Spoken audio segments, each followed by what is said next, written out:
I get a lot of material. I read the Bible a lot, and I was reading. Somebody gonna have to back me up on this, so you're gonna think I made it up for the sake of the joke. How many people know Jesus had a little brother? Right? Anybody know his name? What's his name? James. I was reading that. I was like, wow. How much pressure was that?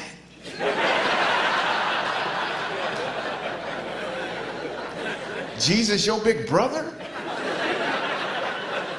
How many times do you have to hear, why come you can't be more like Jesus, James? Because everybody probably thought that James could do the same thing Jesus could do. But he couldn't. He was just James. He wasn't James Christ.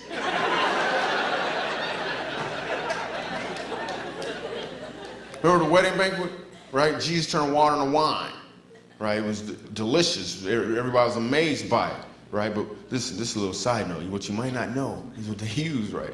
Where they got the water from was these things called water pots. And the water pots, they would set them at the door and people would dip their hands in them before they went inside. Now, they were out of wine, which means the place was full, which means the water was dirty.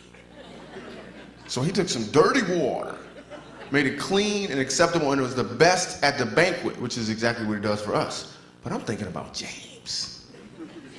What about the next banquet? Jesus probably wasn't there, right? They started running out of wine. I bet everybody looked at James. Hey man, your brother was here last time we ran out of wine, huh? You just gonna stand there with your sandals on? You're not gonna make no wine?